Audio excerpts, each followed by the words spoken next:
Welcome, everyone. My name again is Reverend Will Bouvel, and I'm here with, Michelle Harrington. and we are so grateful that you've been following us through these 5 sessions, this our last, as we continue to talk about Howard Thurman's amazing book, Jesus and the Disinherited. This day, we come finally to the chapter called Love. We've been through some tough chapters. The hounds of hell, fear, deception, and hate. And when we come now to this chapter on love, we come to it informed with such a richness, I think, of the human psychology that goes into some of the problems we face, race being one of them, but not the only one. These issues that have been raised for us in these conversations and in this book have been universally applicable to so many different parts of my life, at least. As we come to this, when we encounter love in this chapter, it is informed through all these new things that we've learned. And I think it exposes love to be such a great challenge. Mm-hmm. Michelle, how is it that Howard Thurman is pointing out that love is not just some simple thing we can do, or it's also a simple thing we can do, but it's so challenging for us to arrive at and achieve? Like the hounds of hell that have sort of dogged us thus far. He's sort of giving us this template again in a tripartite series of the people that it's usually most natural to love, the people that are closest to us who expect our love and expect our love sometimes to be contained within that group, or our moral considerations to be contained to that group. Then there are those folks in the middle that maybe, if you're a member of the Disinherited class, that find their own advantage in catering towards the dominant classes to the effect of betraying those classes, or one's own class, and how difficult it can be to love those people. And he gives us several biblical examples of tax collectors and other groups who were members or who were Jews, but sort of in a marginal position because of whom they chose to ally themselves with and what they represented. And then there's, the dominating class vis-a-vis the disinherited. We have the example of the Romans, and he gives us the example of how Jesus was able to love a Roman and how a Roman became one of the preeminent examples of faith. So that might be a long-winded way of winding through this chapter, mm-hmm. But love is very challenging. It involves a respect for personality. Jesus had to engage that particular Roman as a non-Jew and a potential enemy that actually seemed to teach even Jesus something. He said, I've never seen this faith, and was it all of Israel? Yeah, that's right. So I think that points to one of the major points in this love chapter, that possibilities are born with each new person, and that potential resides in every human being, and we mustn't dismiss it. So these three kind of that question I asked you, it turns out there's really 3 levels of that question of the challenges of love. There's the challenges just to love another in your own family or in your own group, to love the other that's outside your group, no matter what that group is, and then to love the supreme, most powerful general class, or the powerful, your enemy, the enemy, the Romans, in that case. And in all these cases, we see lots of examples where Jesus does manage to transgressively love in each of those cases. I love that you're using transgressive, because as we chatted earlier about what we would say in this video, I think Thurman is pointing to this real element of risk. To step outside, to dare to love outside one's own tribe is incredibly risky. You risk alienating the people who are your safety and comfort, and upon whom your material conditions sort of depend. And you sort of stand in this no man's land where perhaps the enemy that you are trying to love might not accept your love as well. So it's very risky. It's a really kind of a liminal space in which Thurman suggests, I think, that we have to deal with God as individuals, and it can feel like a very desert kind of experience, I think he's saying.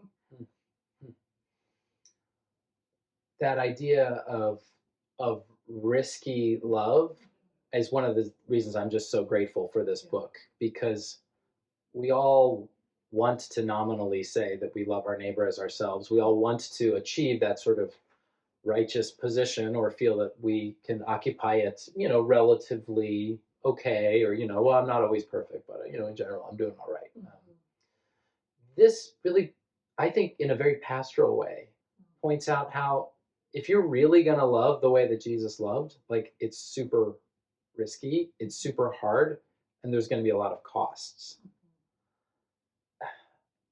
Because especially when, for those of us who want to be in the work of dismantling racism or any of these other justice areas of the world, I think there's a real desire to be showing up in a way that we feel justified in this new kind of way. And that justification can sometimes cover over the depth of love which is actually being asked of us. There's something about sometimes inhabiting that position of righteousness that ends up judging the other, the unrighteous, the people who aren't working for justice, in a very dehumanizing way. And so it just reveals how, this is not about just siding with the right club. This is not, and especially in our churches, I think that this is true, where we can see this as there's one group that feels like they are righteous in a certain kind of work, and another group that they need to convert. And if they're not converting them, then it's a failure. And that is such a dehumanizing position, because it doesn't include that attention to personality, the individually that Jesus showed for every single person, to show up with them and to teach them and tell them of a kind of dignity. I think you're right. And in this chapter especially, I think Thurman is pointing to how imperative it is to do the work of social transformation, to create these spaces that are radically hospitable and welcoming, where people can meet human to human and personality to personality. So there is that kind of group work to do, but this group work also relies on the very highly individualistic internal work that each of us has to do. And I think that as we've moved through these chapters, we see this process of ego stabilization, because in order to risk, you really kind of have to have like this firm inner core that comes from, I think, dealing with God as an individual and a life of prayer and of goodwill. I think that that's almost really imperative. That's fascinating. And then to think about grace and forgiveness, that each person, no matter what they do, no one is the sum of their sins or their bad actions. And I think that that's such a word of grace too, that we under it all are really children of God, and we need to be able to see into that for one another and to recognize each other as children of God, and that's potentially transformative, that kind of vision. That's right. For me, the example that Thurman points out that it just totally encapsulates that, and I preached on this before, is how the woman who is being accused to be an adulterer is, set up with all these men who want to stone her for what she's done, and Jesus says, let the one who has no sin cast the first stone, and they all go away. And the way that Thurman describes what he did, how Jesus loved that woman in her personality, is that he, quote, placed a crown over her head, which for the rest of her life she would keep trying to grow tall enough to wear. Yes. It's just like, it's incredible. And then he quotes the spiritual, I believe, free at last, thank God Almighty, I'm free at last. It's so radical to think that Jesus loved her, someone who arguably, like, for many reasons, like, maybe she had done something wrong. Maybe she, Jesus says all kinds of times about adultery, how it's not great. So, shouldn't he be upset at her, or shouldn't he at least have some amount of judgment? Instead, he doesn't even enter into that part of the conversation at all. He just allows her to envision herself the way that I believe God is envisioning her, and gives her that freedom to do that. And as you say that, I'm just thinking of the qualities of the best educators. That when people talk about those teachers that transformed their lives, isn't that exactly what people tend to describe? They gave them a crown that they could grow into. They could see the possibilities, the divine and sort of transcendent possibilities of the individual, and that was so transformative for them. So when we meet anyone, can we envision them, ask for some divine vision so that we see them the way that God does, and encourage them in that way to live up to that.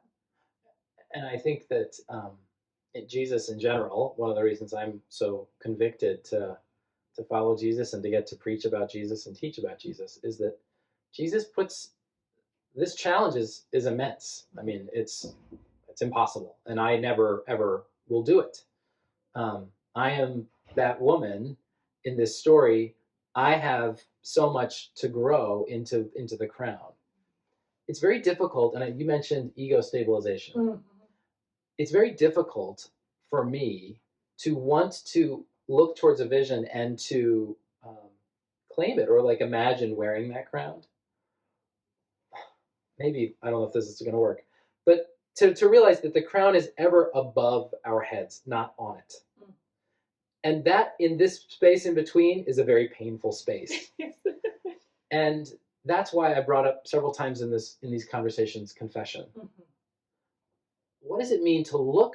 So that I'm talking about myself, but in Jesus' example, it's about another. I think they're related. Mm-hmm. What does it mean to look to the fullness of what we might be, the dignity that we might know as being children of God, a crown given to each of us that we each have, and yet be willing to say how it is not really on our heads.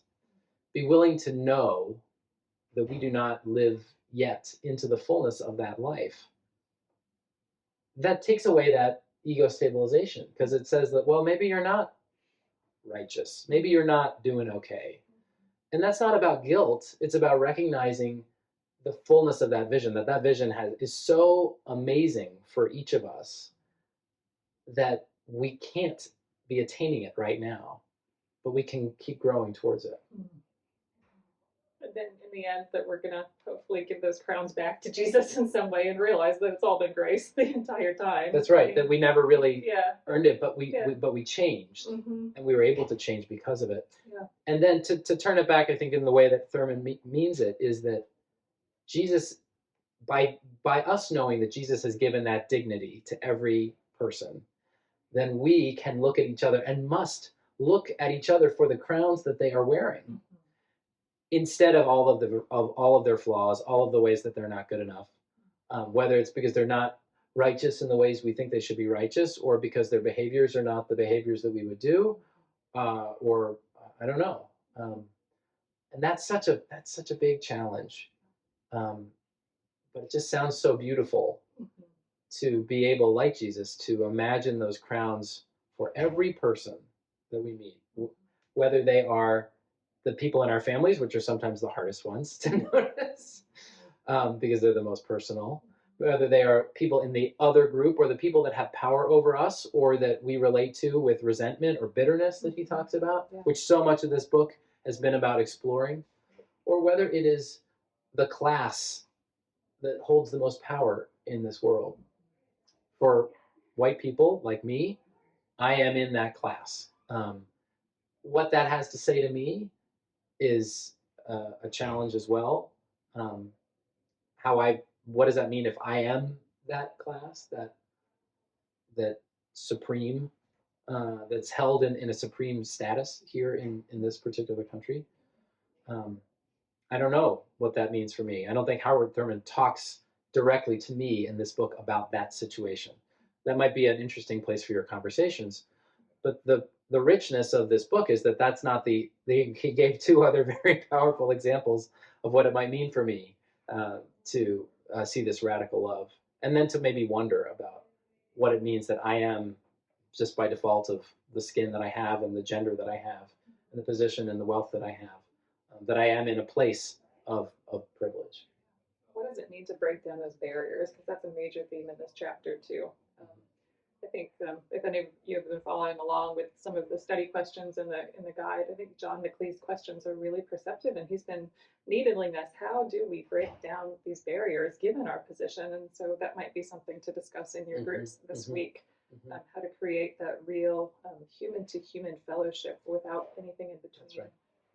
That's right. Despite all of those different levels of things that can separate us, or the powers that we find ourselves in, the systems of power, control that we find ourselves in, the human to human is always present, but it's not always easy to connect through it.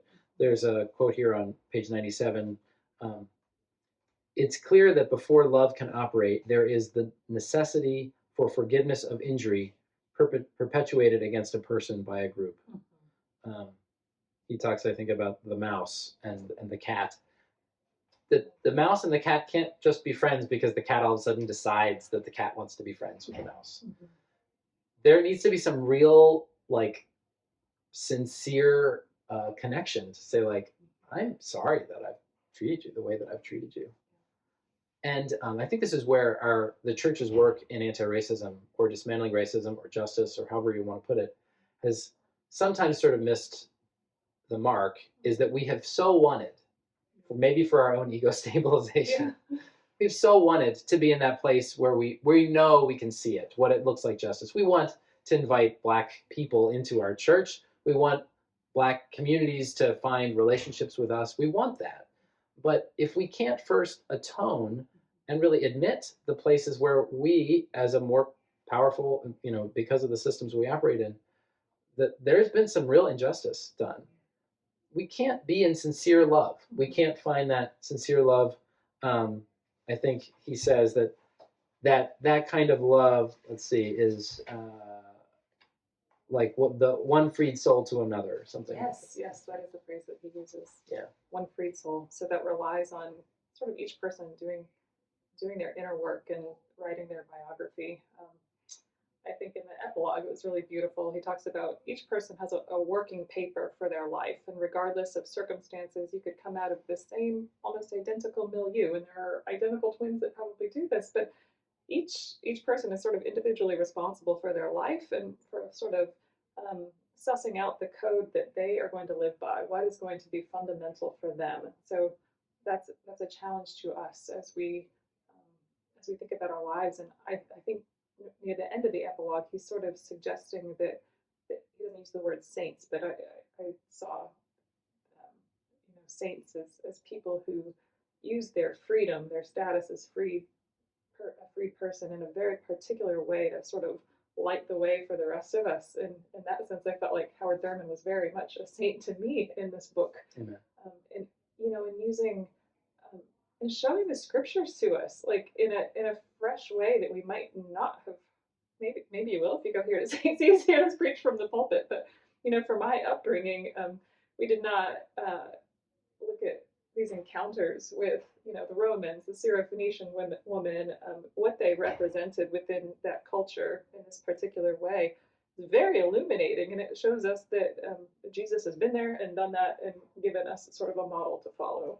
So that was exciting for me. Well, this journey has been so exciting for me too. A big thanks to you, Michelle, for being part of these conversations. To John McLeese for putting together our study guides, which are also available on the website. And to so many groups here at our church who have dug into this work and wondered about what it has to tell them. And I guess that's my greatest hope for all of you, that you might be called to see how there is work for you to do that is not about justice, that is not about saying the right things or being in the right club. It's about knowing yourself in a fuller way that God knows you. And if any of you have been able to feel a little bit of that growth, that stretch in the back of your head towards that crown, then I believe these conversations and this work has given you a great gift. So it's been a pleasure. Yeah. The voices of our community are calling us together for worship again today. I pray that for all those in our community, that this Lenten season has been a deepening one as we notice where we are in the world and where we are in our faith, and ask for God's help to be with us in those spaces. Blessed Holy Week to you coming up, and also so much thankfulness for all those who might be watching that are not part of this community. We're so glad that this might be an offering that's been enriching for you as well.